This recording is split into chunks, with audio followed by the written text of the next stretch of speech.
In order to make this loom, we want to first glue on another little piece on top of this. So you have to have your hot glue gun. And it doesn't really matter how thick they are, but I do it about like an inch thick. So first we're going to make a weaving loom, and then I can show you how to make a tassel or a pom-pom as well. And if anyone wants to chime in at any time, just let me know.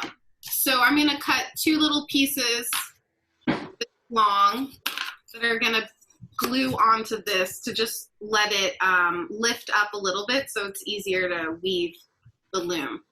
So I'm going to cut 2 pieces of that.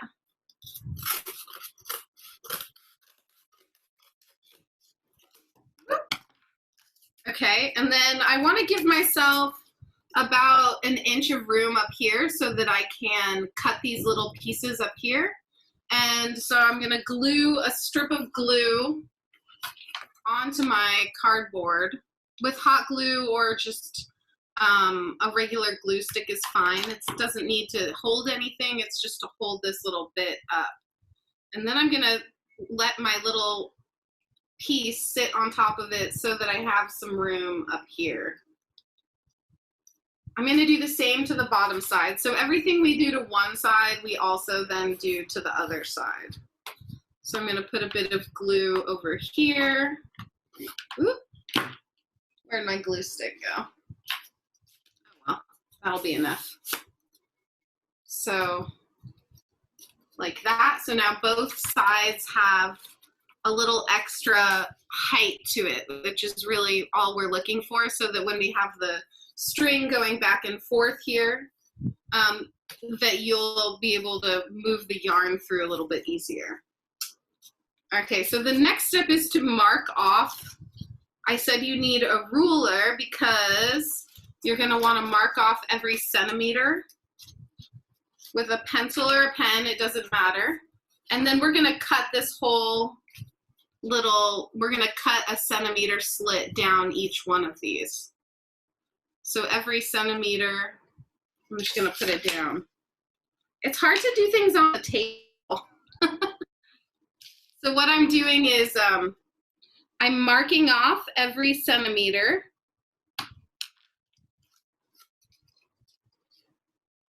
Like that.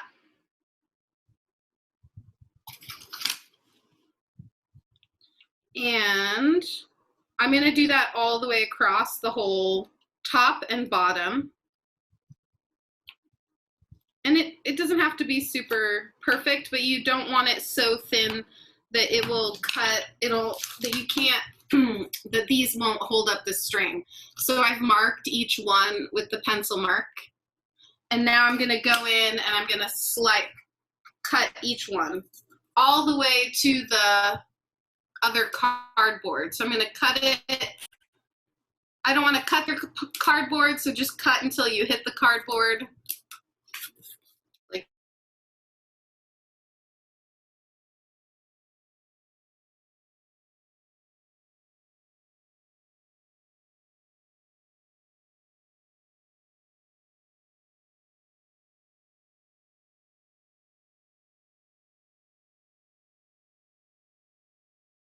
it's just that you don't want it so thin that when you're just going to string this back and forth now. So if it's a centimeter, just seems to work really well for the cardboard because it's not super strong.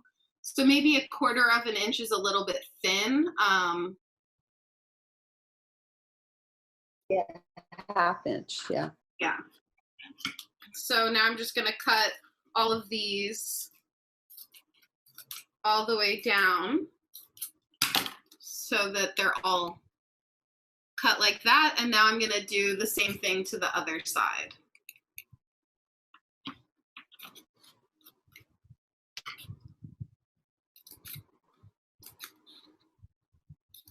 I think this is this project is really fun because you really can just use any material you have at home. Cardboard, string, scissors, and that's it. So you'll notice you can wiggle these a little bit, but the point point is we have two pieces that raise up the top of the weft a little bit, and then we'll be able to string a yarn or another string back and forth through this. Any questions so far? Anybody? Okay, so you guys can hold down your space bar if you want to talk. Just hold down the space bar on your computer. And if you're on the phone, then try sliding to the left, I think. And then there's a little button to hold down so that you can talk and unmute yourself. So if you want to unmute yourself, that's how you do it. Or you can also use the chat box if you have a question. All right, so loom, this is your whole loom. Now you have to put the string on it. So you can use a different yarn, or you can use any yarn or string that you like. And though you want to make a loop knot like this, so you take a loop, you cross it over, and then you pull it through the other one. So you want to start with a loop knot like that. You can take the loop knot right out by pulling on it, supposedly, yeah, and it comes out.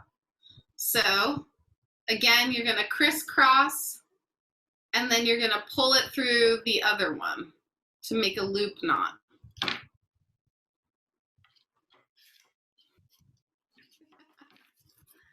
Okay, Great. one of these little knobs, and you're going to wrap it around that first knob and bring it down to the next one. Actually, you know what? I take that back. Don't start on the first one, start on the second one, because you don't want the first one string to fall off. So let's give the first slit, it's not going to go over the first loop, it's going to go over the second one. Now, if you pull too hard, it'll fold over and you won't be able to really, it'll just keep folding over. So don't pull it hard, but push your little loop down and then go to the next hoop, and you're going to bring it down through the little hoop, wrap it behind the other side. So the back side is just going to have a little bit of yarn, and then when you go back to the front, so all the string is really going to be on the front. So now I go to the next one, and I pull it through gently, nice and tight, but gently, and then I don't bring it to the back. I pull it back around so it goes behind on the front. So all the string is always on the front side, except for the little bits in the back here. But all of the weft, we're creating a nice, so that we can weave the string back and forth through there. So now you're gonna bring it down again. You can get it nice and caught in that little tooth. Bring it behind the back and back to the front and pull it around. And bring the other one to the front. Anybody have any questions, comments, concerns, notes of enthusiasm? Okay, so it takes a little while to get this part started. And you're just gonna keep going all the way back and forth. Always making sure that you're not going behind, you're bringing it back to the front, going behind each little knob, each tooth, and then pulling it forward and bringing it back. Now you don't want it so tight that it's gonna fold in half, because if you fold it, and if it gets too tight, it just is gonna get tighter and tighter and tighter as we go on. So you wanna try, you don't want it to be loose, you don't want it to be flopping off of there, but you don't want it to be super tight. It's got some loose tension to it, light tension. Whatever. Words are hard. Okay, so back and forth, in between the little teeth. It's kind of like flossing, isn't it? Except for you're leaving the floss each time. But this is, you know, I don't want, it's, some people think that you have to have a loom to be a weaver, and you really can make a loom out of anything. You don't need that little extra. Actually, I should have left that little bit of string so it could tuck in, but I didn't. I cut it off. So you should leave yours like that. You know what? I'm going to unplug my glue gun now. You don't need your glue gun anymore.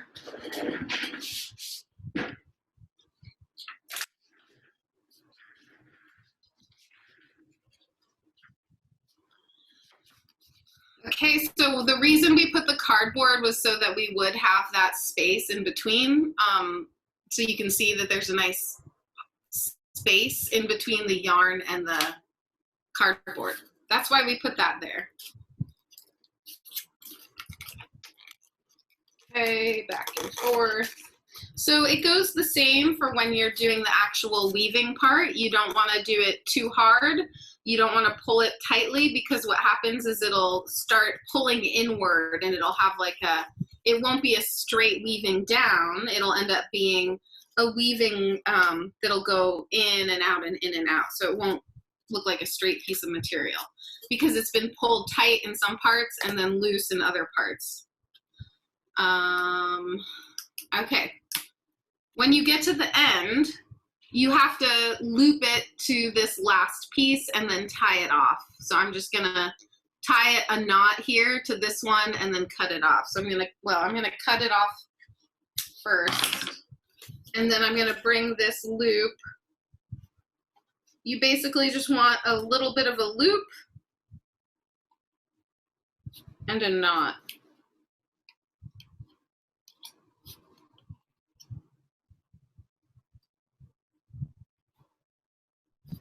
Like that.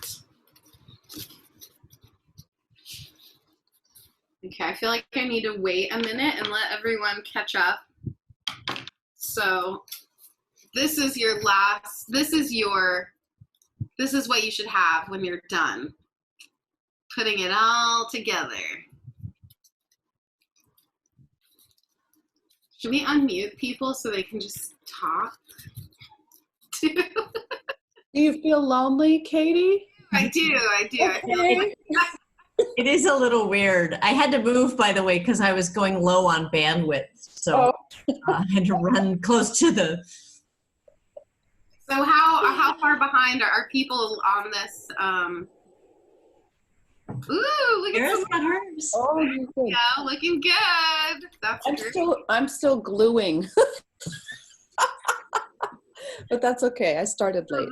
So with my I have like very fast students and very not fast students, and what I have to say is it's actually sort of a good thing to have the Zoom session recorded, because then they can rewatch it and pause it, you know? Whereas in class, it's hard for me to pause because I just get going and then I can't stop myself. So I'm raising my hand. Yes. This tape worked great instead of hot glue, because I didn't.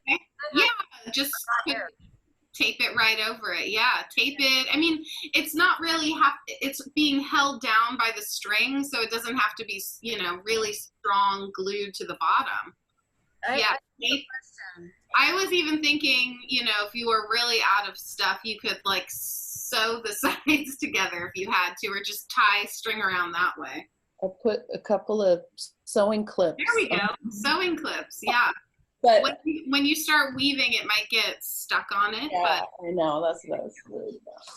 So can you show me what you did when you got to the end again? I didn't really see that. yes. So at the end, you're just going to wrap it around the last one and then bring it back to whatever the last string was and tie it to itself. So you're basically just tying both of those loops back to themselves. Okay.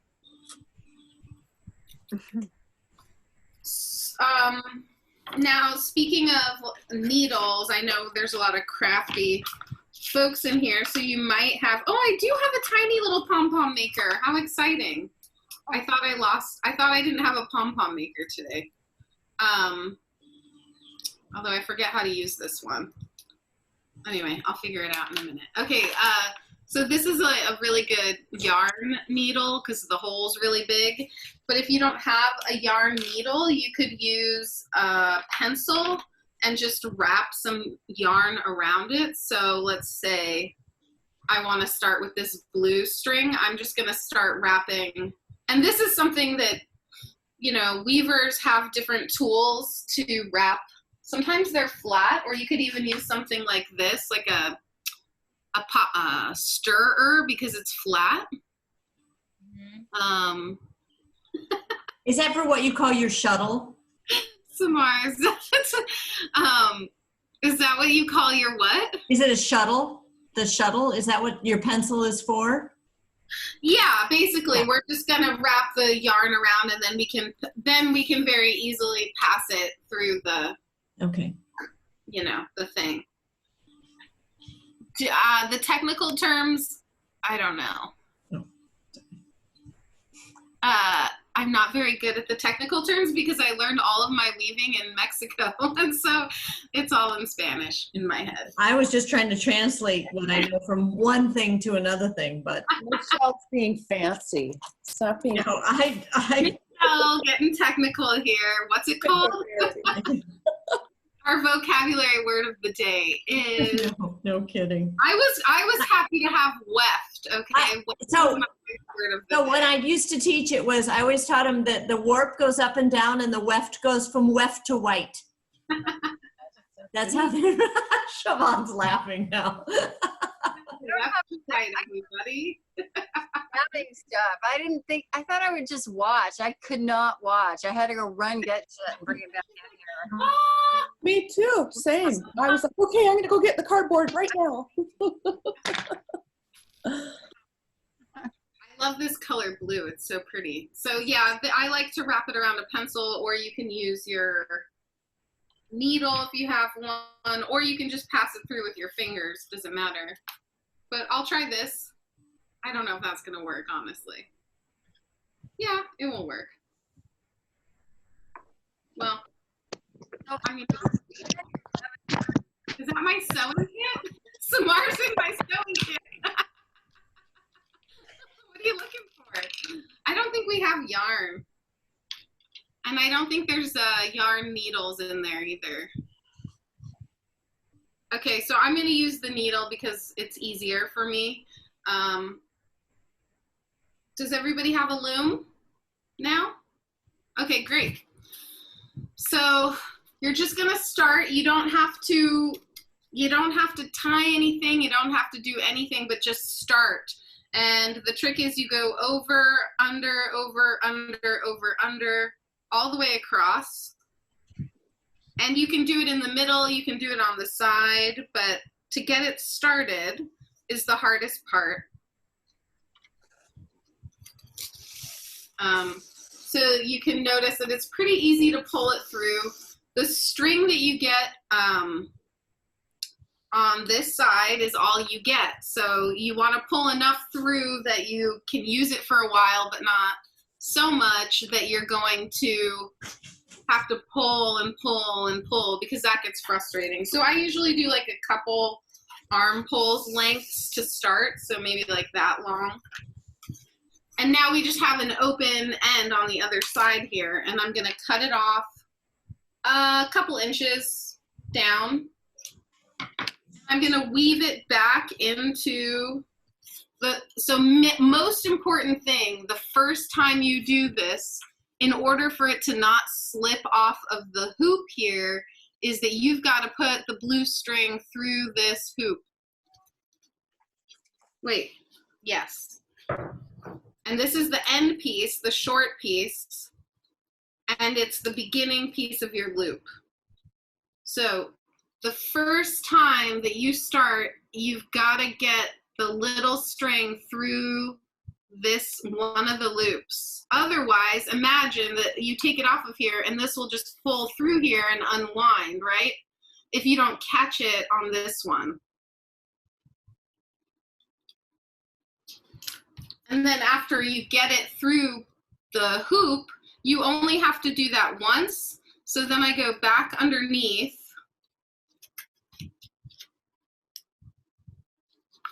Sorry. So now I'm gonna do over, under, going back with just this little bit to tuck it in with the other one, and it'll get hidden and tucked under when I put this string back across this way. So I'm gonna weave this back and forth. And you know what, if you mess up a loop every once in a while, it's not gonna show up anyway. So don't worry about it. But if you mess a loop too many times, you'll notice that there will be a hole, or that it will be, it'll just get weird. Okay, so the string ice, the end of the string went this way, and then it goes back over this way. Some people like to make sure that they either put a pin here or something to make sure that this doesn't start getting pulled in.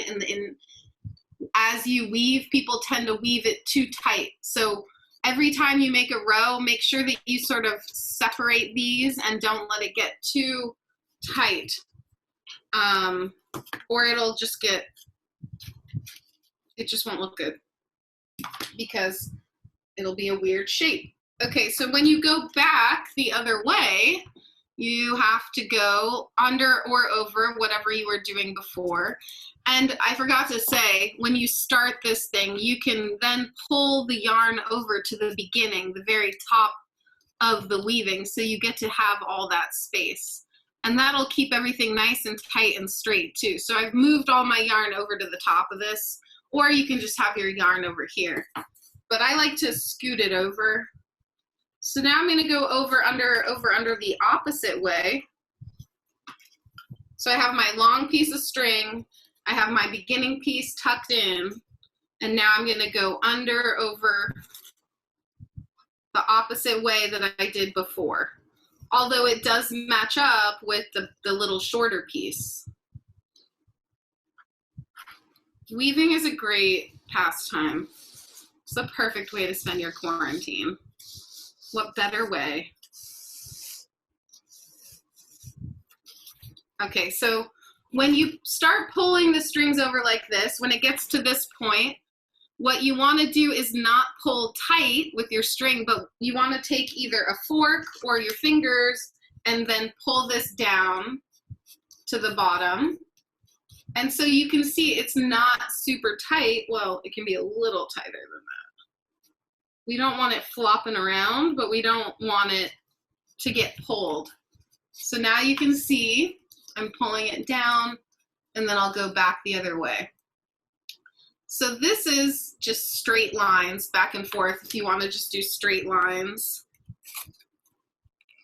So the last one, let's see, where are we? It ended with under, so now I'm at under this one. I'm gonna go under the whole loop this time. So now I'm under the loop, and I'm gonna just go over back the other way.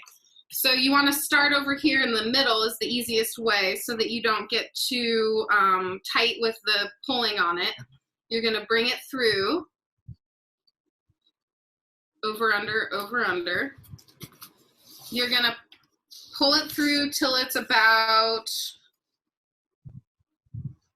till it has a rainbow arch like that, and you can do it one way or the other way. And then instead of pulling tight here, you're going to take your fingers and you're gonna pull it down like that. Good? Okay, what questions? Anybody have questions? Yeah, Katie, is that just, what kind of yarn are you using there? It looks braided or something. Yeah, it has some weird texture to it. I don't know, it was in a throwaway pile. But so it will, if you use something like this, really thin yarn, it's gonna take longer than if you use something like this. It's gonna fill up a lot faster with a thick yarn. So keep that in mind. Does there need to be any kind of a relationship of the warp and the weft? Like, can one be thick and one be thin? Well, there is no warp and weft in this. There's just over, under, right? No, the vertical and the horizontal yarns, can they be different weights? Do they need to be the same weight?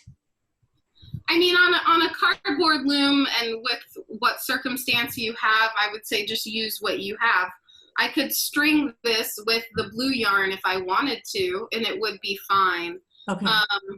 But I prefer to use a slightly thinner yarn, or I use like loom string, but I don't have any right now. Okay. You will have a different effect if you use a thick yarn for the stringing part. If you're stringing it with a thick yarn, it's going to have a different look than if you use a thin yarn. But it's fun to experiment and play with it. I've tried like textured, hairy yarn, and some of them, you know, they really want to get caught under each lump, and so that becomes frustrating very quickly. Whereas other yarns, they really sort of glide through this a lot better. When you start getting fast with it, it's sort of just easy to pull the string through each time and not get it. So be conscious every time that you pull your yarn through that you don't yank it, that you let it get to a cute little hoop like that and then pull it down so that it doesn't get yanked. Now, let's say you don't want a line, you want a triangle. Let's say I want this blue to go to a triangle shape. What I'm gonna do is I'm gonna drop a row each time, each two times. So I did 2 rows of the blue, so now I'm gonna do 2 rows of the blue, 1 step in. So let me take back what I just did. So instead of going all the way to the end here, I'm gonna go to the second to the last one, and then I'm gonna go back. So it's gonna look weird for a minute. It's gonna look like I'm skipping the last string.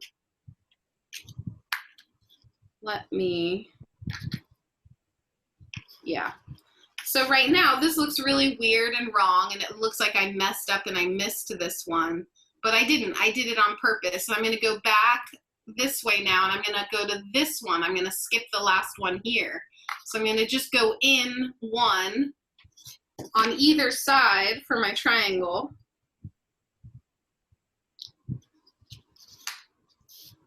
Oh, oops.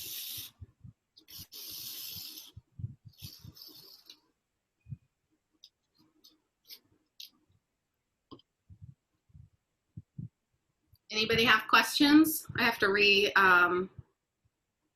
I lost my needle.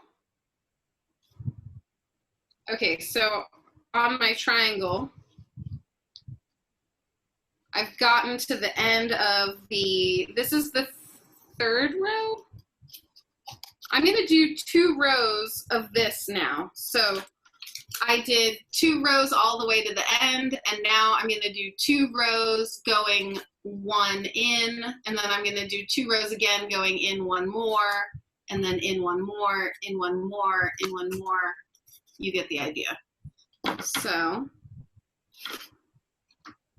let me go back and forth so you can see quickly how you can start seeing sort of a pyramid shape, a triangle coming out of this.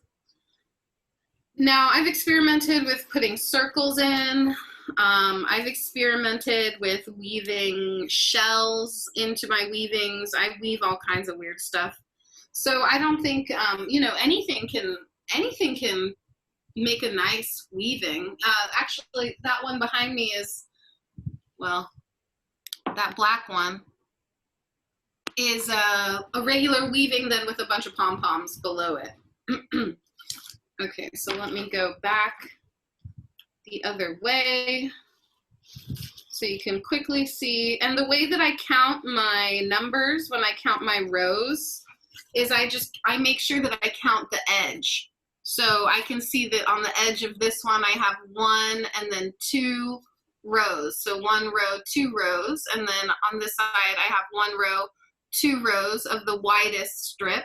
Then I went in and I have 2 rows on this side, 1 row in, and now I've got to complete that on this side.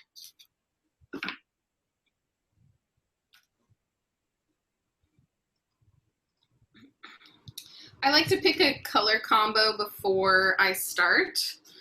based on my mood or whatever. If I'm decorating a certain room or something, I'll pick certain colors for that. Okay, so you might think that you're going in now, but you're not because we don't have hoops here. So we want to go back one more row back to the other side. So we have 2, 2, 2, and 2. And then we'll lose one more string on the way back.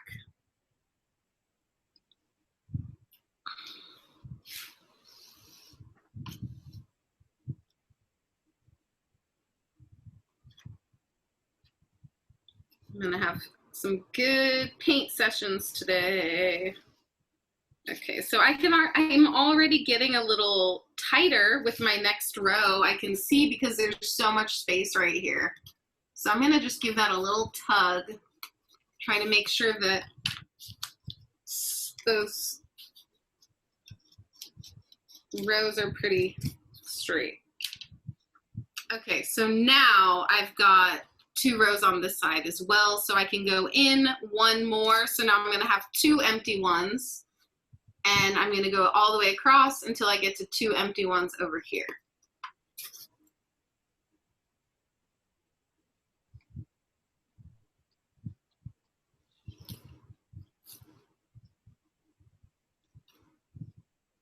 But back to color combos. I usually pick like 3 analogous colors and 1 complementary color or something like that.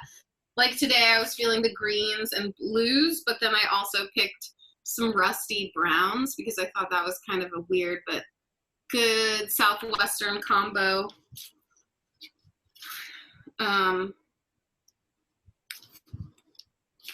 So now I'm going in my 3rd row.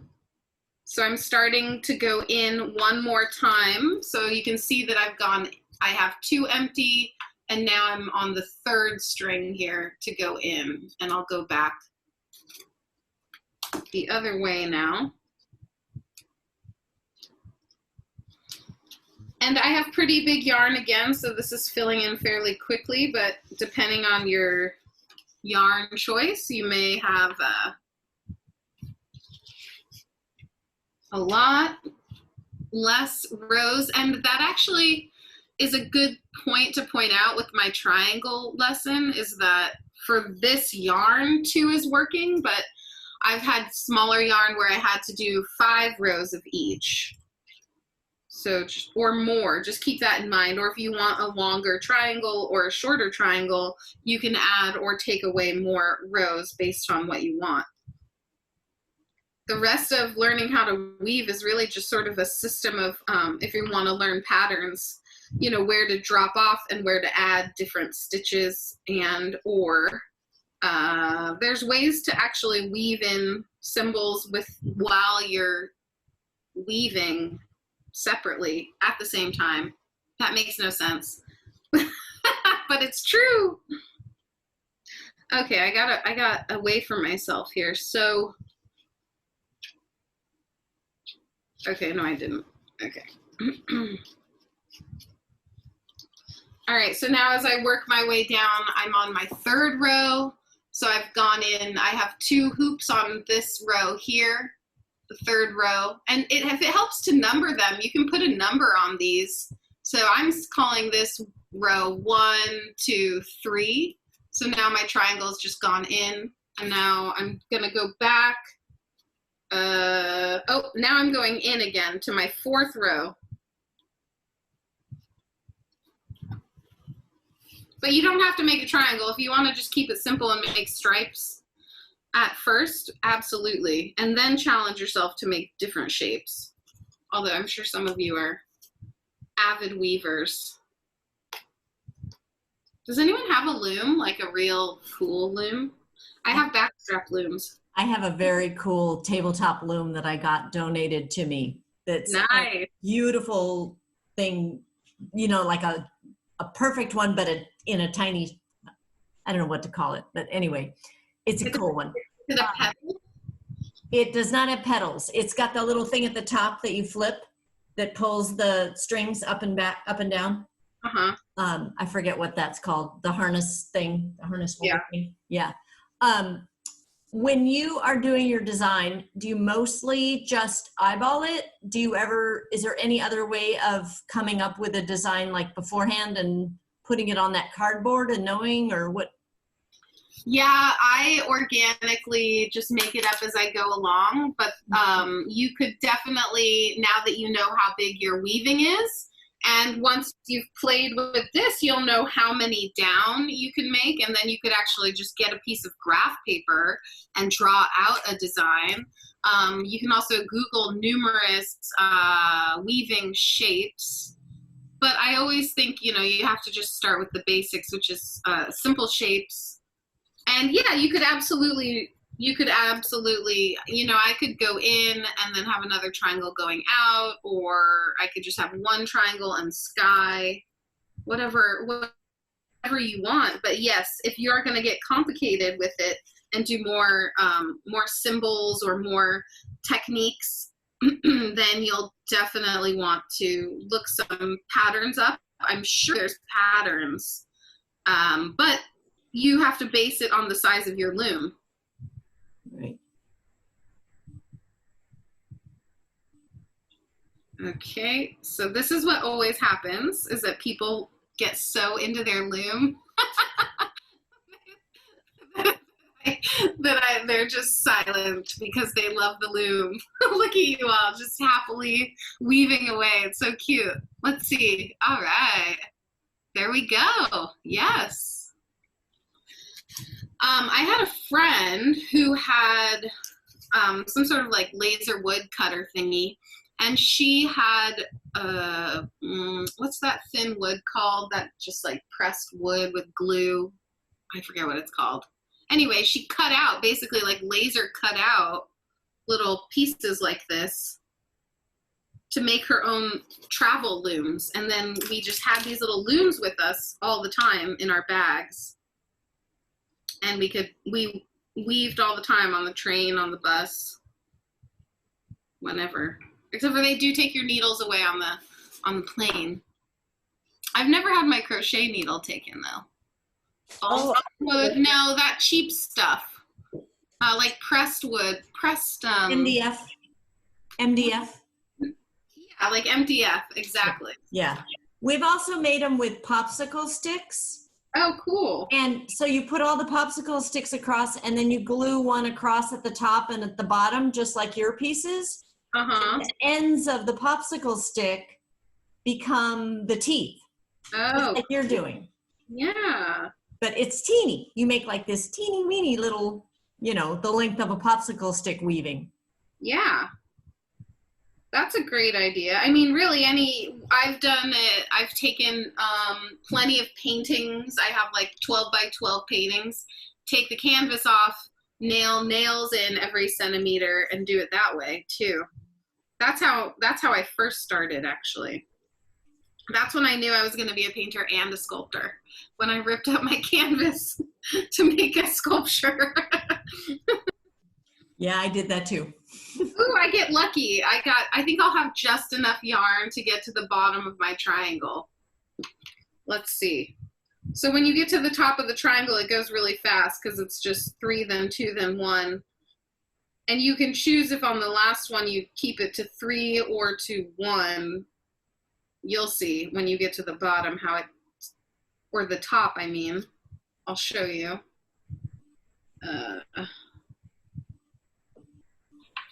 Let's see. 1, 2, 3.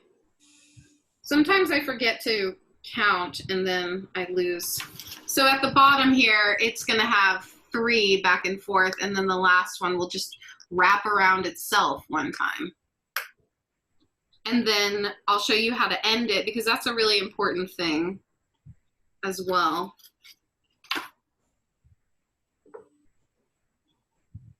Okay, so 3, then 2 rows of 3. And then at the end, what I'm gonna do is I'm going to wrap it around the middle one by itself, wrap it around the middle one again by itself, and then I'm gonna take the needle and I'm gonna tuck it in through the back of the weaving, like through some of these or back through itself, basically. Putting the needle back through itself and then pulling it out.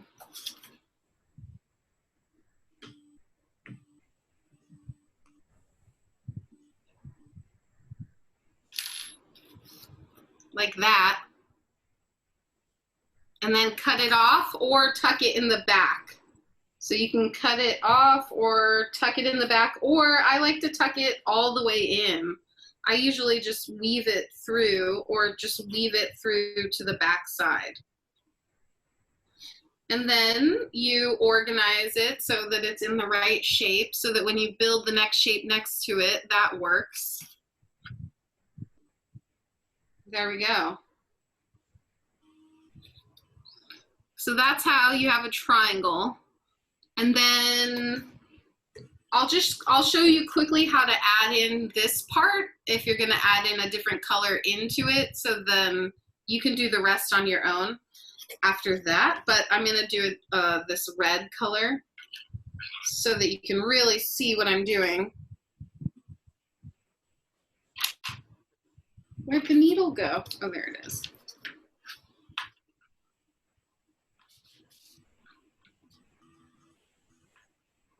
Okay, so how do we get these to connect?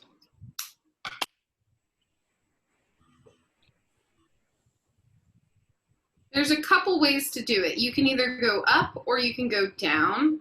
So you could start going from here and go across and then fill it in this way, or you could start here and fill it in this way. Either way, you have to do one side at a time because you can't go down. Well, I guess you could if you had two needles. Yeah, but we'll do it one way because I don't have two needles at the moment. So I'm going to start from here and I'm going to go all the way across to get a new color started. Over, under. I literally have to say over, under when I get confused to fix it every single time. Over, under. It's so funny. Okay.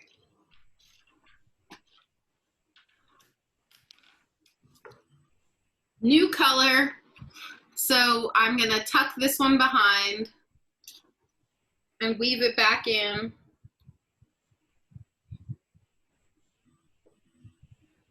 Like that. What you can do is let that little piece hide. It'll just tuck in, I promise it will.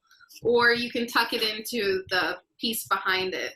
So I'm still just starting with a straight line, but then what I'm going to do is I'm going to zigzag in between each of these back, exactly what we did before, but basically backwards.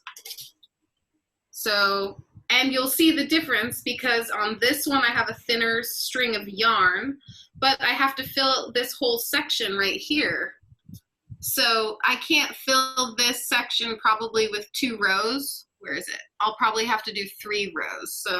So I've hit the middle of the triangle, so now I'm going to go back. So it's like Pac-Man. If you run into something, you just start going the other way. Oh, oops. So instead of weaving into the triangle, I'm actually avoiding the triangle and I'm going back the other way. So my orange is not going to go into this at all. It's only going to stay on this string. So I'm going to fill that in now. And I'll show you what I mean after I get back from. So if you start pulling on it, give it a tug here so that you don't get tight in the middle. Let me go back and forth quickly and show you what I mean by filling it in. So there's 2 ways to do this. You can actually weave into the triangle and go back into it, or you can go to the string next to it, which is what I like to do because it looks a lot cleaner to me. Okay. So it's not going into my middle triangle piece at all. It's going to go back this way now. So all of this is just filling in this little section, but this is a hole. There's going to be a hole. There's going to be a hole, but it fills in. You can't see it. So I'm going back now the other way. And on the blue color, I had to use two rows to fill in that triangle space.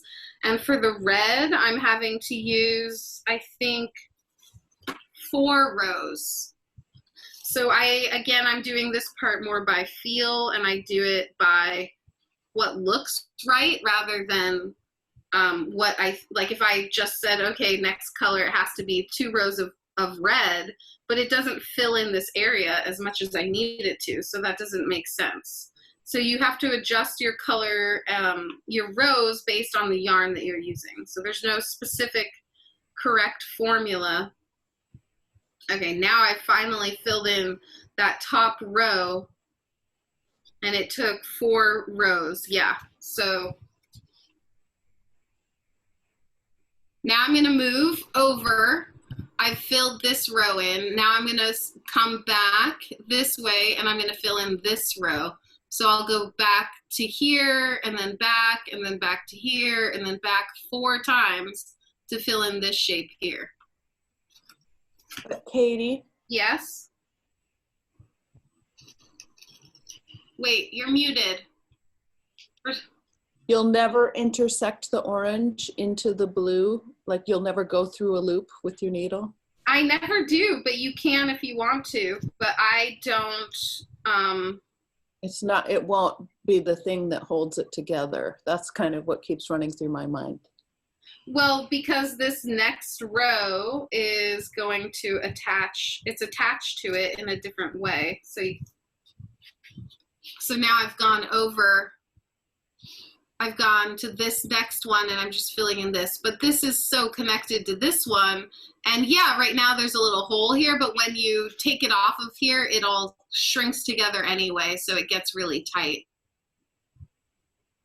Does that make sense or no? It will. You can go in between. If you maybe on your 3rd row, you want to do 1 in between, but it doesn't look as sharp. It doesn't. It kind of weaves into the color and mixes them up a little too much. I like how crisp the edges look with this way of doing it specifically. Okay, so actually I'm going to say 3 rows with the blue from now on. I'm the red, because the top row, the 4th row, is just the top. Okay, so now I'm going to go back. So now I'm going to go back, but this time I'm going to do 1 row less. So before we were taking away rows, and we're still taking away rows, we're just doing it back and forth the other way. Yeah, it looks like I'm having holes in between my colors, and it definitely looks like that. But when I take it off, it doesn't look like that. It looks like a really good triangle shape. What other shapes would you like to ponder? Well, you can see with this you could do, you're basically just adding a stitch or taking away a stitch. I don't know, do you call it a stitch in weaving? I don't know.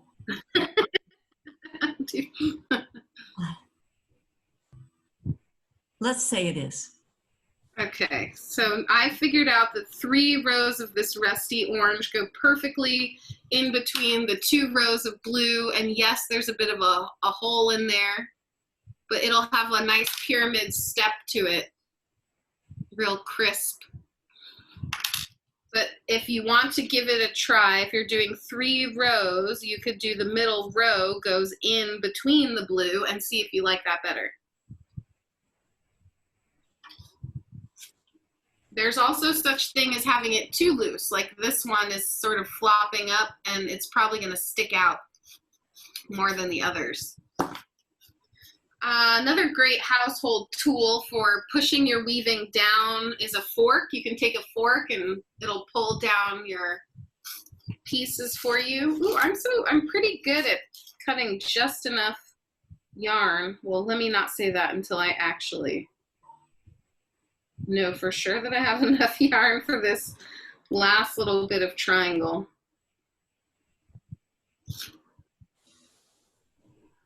And then the last thing I'll show you how to do is make a little pom-pom, and then you can add pom-poms or tassels to your weaving at the top or bottom. So of course this is going to take a few hours, and we're not going to sit here together for several hours and do this, but you get the point that you would fill in the whole thing, and then you'll pull every single loop off of the cardboard at the top and bottom, and then you'll just have a piece of material.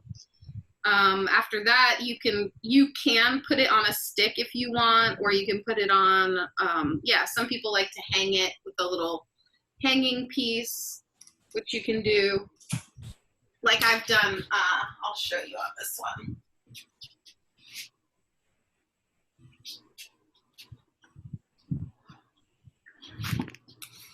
So this one's just stripes, and then I found a stick in the yard, and I just, this is the top of the string that I was using for this weaving. So I just used those same loops to put it through the stick instead.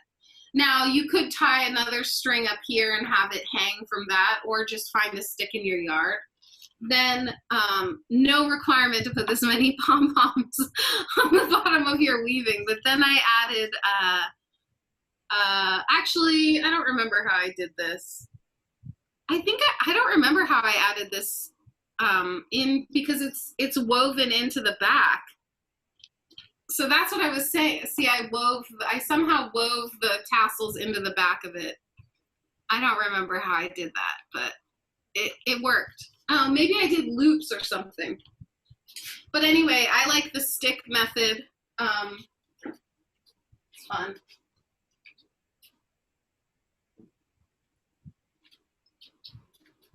Okay, so I think, oh man, do I just barely not have enough to finish this tiny bit?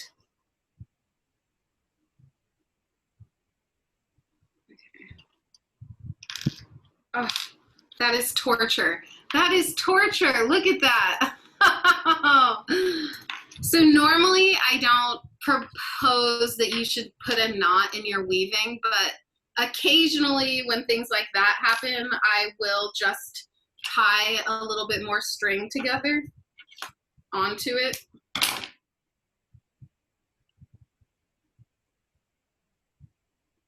So let's say, because I know I need like 5 more inches. Oop. And I'll tie it like that, and then really give it a good trim so there's no bits showing.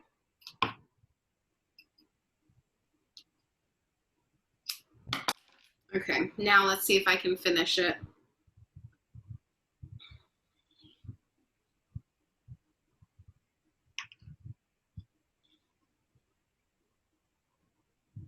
All right, so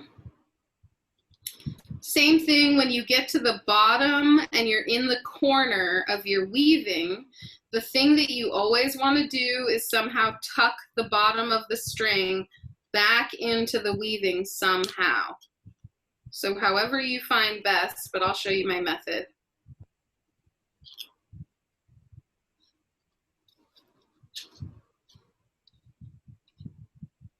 Okay.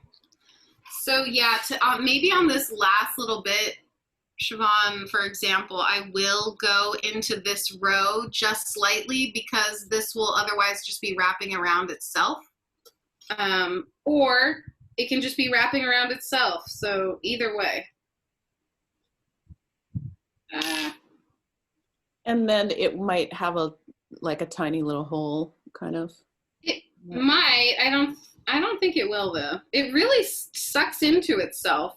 Mm-hmm. So I'm just going to wrap it around itself here and then tuck it into the back, and we'll see what happens at the end. I don't know if it will have a little hole, but honestly, it always tucks in so much that it doesn't, I've never had a problem.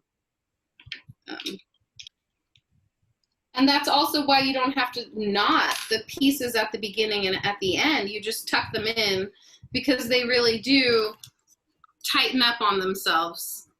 So you can imagine, like, all of this is going to get quite a bit more condensed when it's off the loom. Okay, so after you pull it off the loom, after you fill in the whole thing, and you want to add tassels to the bottom, so you can see it, it looks pretty clean for all these little imperfections, little things you think are gonna worry about. Don't worry about them because it really will completely condense. Okay, but we won't get to see that right now because it's gonna take hours to finish. But what we can do is a quick little pom-pom. Also, just another piece of cardboard for a pom-pom. So I'm going to move on to the pom-pom just so that we can have this.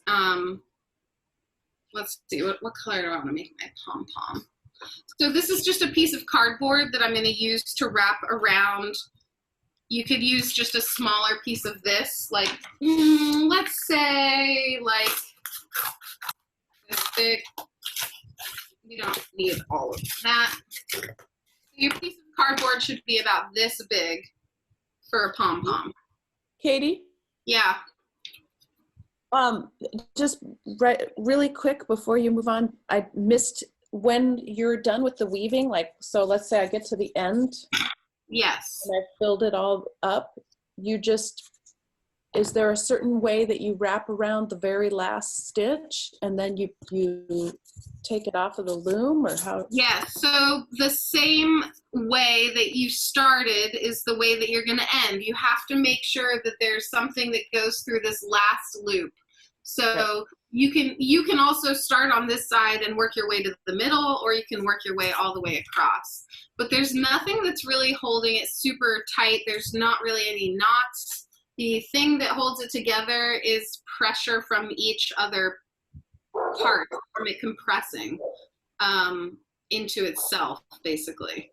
So right now it's, you know, like these pieces that I started and ended and began, they're in there somewhere, they're tucked in, but when it comes off, you are just going to take these little loops when it's all filled up, just take the little loops and pull them off.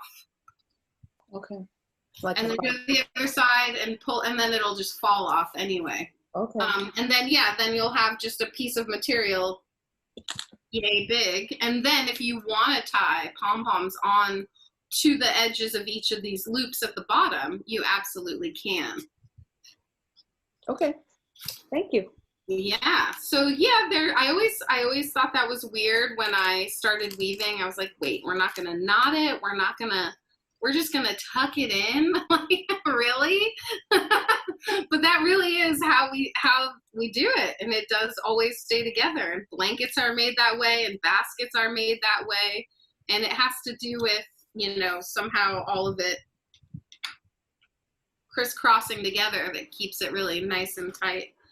Another thing, you know, how if you crochet, you make crochet squares. Well, you could make lots of these and make a blanket or something. Just a thought. Katie, if I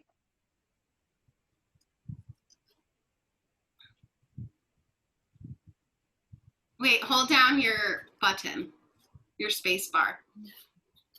so Okay. if I want to make stripes, Yes. Okay. Okay. I don't knot it. You're saying do the same thing, just weave the end of it into the next rows that I make, right? Yeah, go back and forth, and when you get to the end, you can either tuck it back in this way, or you can just weave it in and let it go. So, like, this end is here, the end of this row, the beginning of this stripe is right here. It's just in the middle, but it's tucked to the back, and the other one is sort of just hanging out next to it. And then, yeah, I'll continue on back and forth. And when I run out of string, I'll just tuck it in. Or if you really like to tuck it this way, you can. Sometimes I pull it through a few of these, as long as it's going through 1 or 2 loops. Mm-hmm. Okay. Or just tuck it behind another one. Yeah. I used cotton thread just because it was on top. It doesn't have any give. And so I was using a yarn that gives. And yeah, I think this one's cotton and it feels very not, there's no pull to that. But then I ended up just grabbing this one. There's not much pull to that one either. I mean, you don't want, for this strung part, it's good to have a string that's not going to totally stretch out on you, because if it does stretch and it goes floppy, but it's good to have it stretch a little, because you'll see as you fill this in, it'll actually get tight, even though you are weaving loosely and you're making sure to leave plenty of space in between. By the time you're done, it feels pretty tight, and I do go almost all the way to the edges here. I don't stop here, I stop all the way at the end. Otherwise you're gonna have floppy, loose strings. So you wanna do it all the way to the end. So start it at the top, or start it wherever you want and then push it down. Yeah. Any other questions about, yeah? Yes? Look what I did. What? Oh, that's okay. What? I don't know what I did. I think at the end you'll just have a weird loop of yarn that you'll cut off and tie to a knot. But what that means is, like, here's my starting, right? I don't have, I ended it up here, but I need a loop down here, right? To anchor it. What could I do? Well, should I start over? No, I think you can cut it off at the other side, maybe at the bottom, and then go backwards. And just tie it onto the other side. Because if you have this loop here and on this side, that's okay too. It doesn't have to be on either.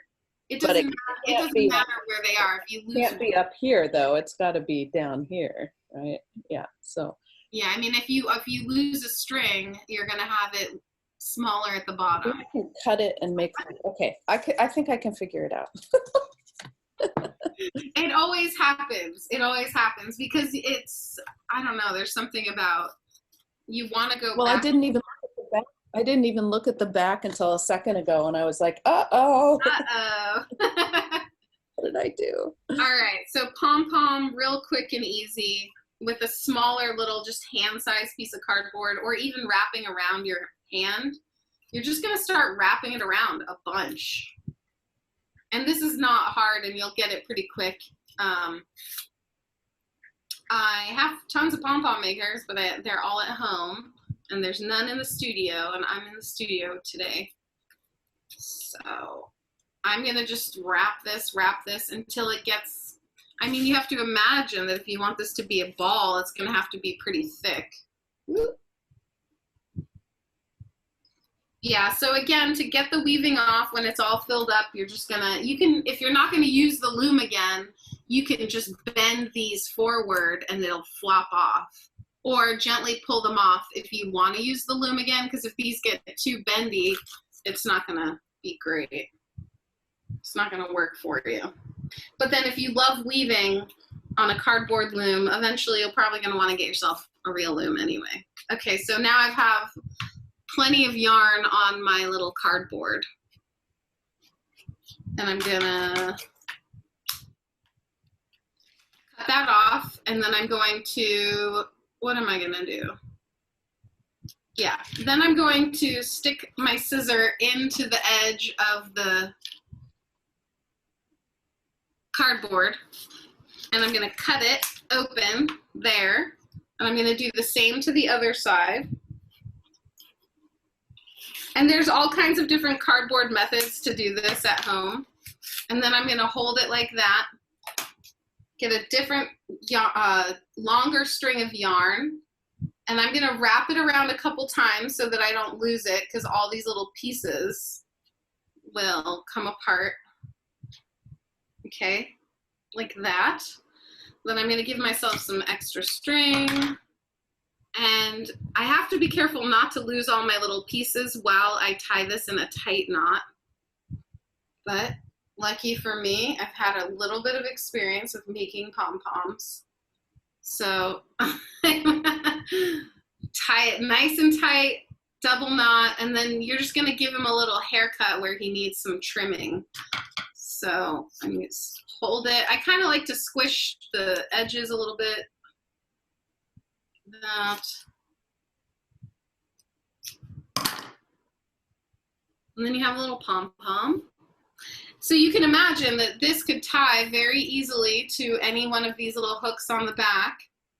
You could even tie them first if you want to. Tie them on and then pull it off. But how cute would it be to have little blue pom-poms at the bottom of this? If you have a pom-pom maker and you want to learn how, we do have a recorded video of how to do it, so maybe we can get that out to you guys if you want it, but I kind of think most of you have seen it. So that's all I got. Who has any more questions about finishing this, or That is, I have one. Oh, sorry. I know. You said that's all I've got. My comment is that is so not all you have. Katie, Yes. I missed this part. So like I want to change colors now. Do I weave in? I don't have to knot it clearly. You can knot it, but you don't have to. You can just tuck it behind the other one. Just tuck it and then go. Just keep tuck going. it, keep going. Got it. I mean, everything is connecting to knitting in a certain kind of way. Right? I know. It's so funny how all of these overlap so much, but differently, very differently, but in their own uniqueness. Anyone else? And then if you're going to attach a pom-pom, Yeah. do you leave a long tail and then weave it in, or do you tie it? So What do you? if I'm going to attach a pom-pom, like for example, this, as you can imagine, these hoops are going to be the bottom of your weaving anyway. So you can put a needle through here, or however you can. Yeah, this is made up of like 10 different kinds of little strings, it looks like. I'm a sucker for cobalt. Okay, so then you could just tie it through the back of this hole. You'll put it through this loop, tie it, and I would do that for all of them. I think, you know, this pom-pom's a little bit absurdly large for this weaving. So I would tie it on to the loop, then cut the extra strings. So all I did was put it through the hook at the bottom of this. I would use a smaller pom-pom maker for something this size, or I would maybe, you can see that every one would be too close. So maybe you put a pom-pom like every 2 or 3 spaces. Again, people are not gonna really see it, but you can, so I mean, this is not filled up, but you can see how this will fill in and it'll be closer to it when it's off of there. But don't pull it off until you're ready, because it's hard to get back on if it gets messed up. All right, that's it. Pom-pom weaving. Great. I love it. It's beautiful. You're a good instructor. My best work right here. Actually, I mean, I hope everyone finishes them. They're really fun and really cute to hang on the wall. You know, with a little stick. Wait, what does that say? There's a chat. Awesome. So fun. Chat. Yeah. Yay. I'm so Sarah. glad. I fear this is going to be a pot holder. Yes. Yeah. Yeah. We can put all of ours together and make a scarf or something. Yeah. All right, everybody. Thank Okay, you. I'm That going was to so stop fun. recording. Thank you, Katie. That was great. Awesome. Bye, everybody.